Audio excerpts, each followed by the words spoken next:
Hey everyone, Scotty Mo's back online. So a few quick thoughts on the chaos in Epping. I saw the footage last night. I've been analysing it this morning. I saw footage of these groups of far left agitators. You know, the ones holding up the placards, the refugees are welcome here, lefty loony clowns. They were bussed up on police vans and they were escorted by the police force directly into the scene of the protest outside the Bell Hotel. These people are specifically designed as agitators. They are specifically there to agitate and encourage members of the protest, locals, the community, the white working class, in order for them to let their anger out, in order for violence to kick off, to ruffle up some feathers and start the chain of violence. That's what they're there for. And you can see it's been made abundantly clear that the police and the far left are working together. They are cooperating together in order to start a scene.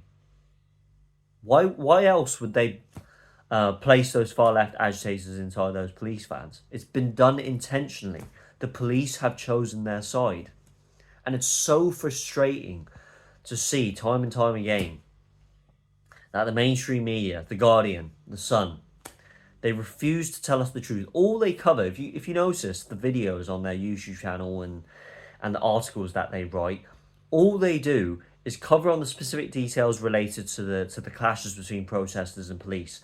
They only cover the violence. They only cover this civil unrest and the violence unfolding. They never tell us the motives of the protest. They never tell us why these people are so angry and they're trying to let their frustrations out, that they're venting out on the streets and they're protesting against the government. It's because a 14-year-old girl was sexually assaulted by a recently arrived migrant who arrived from Ethiopia. We're seeing this time and time again. These cases have repeatedly mounted up. The government do nothing about it. They don't go after these migrant hotels. They do nothing about the illegal immigration problem. And that is why the community is angry. Why else would we come out on the streets and protest in this way? The police have clearly chosen their side, as I said. They are politicised. They go through these indoctrination camps, being recruited into the police force, and clearly they're working for one side. They're not doing their job. They are not policing with true integrity. They are policing in order to protect one side, and that side is the far left. It's been made abundantly clear. When true civil war kicks off, they're not going to be on the side of the patriots. They're not going to be on the side of the people who are members of the community who love this country. They're not on the side of the white working class. They're not on the side of you and me. They are not there to protect you. They're not doing their job. That's why we need to hold them accountable for what they do. Take a look at the footage of the guy who got rammed by that police van.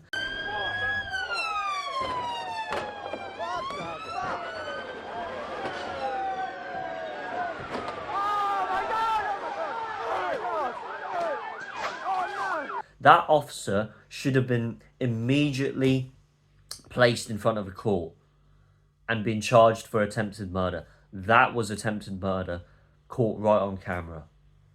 And obviously he's going to get away with it, isn't he? Obviously. It's absolutely ridiculous. Everything that's unfolded, I believe that, the police,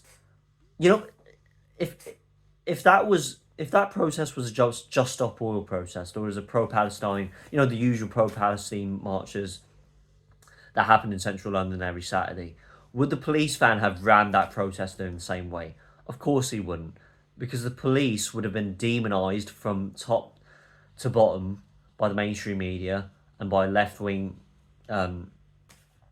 outlets on how they're demonising people on the pro-Palestine side. The police wouldn't dare to do that if this was a left-wing protest, would they? It's just sickening, the scenes that I see, the footage that I've witnessed, and I believe that this incident in Epping, I think this is the first chapter of civil war.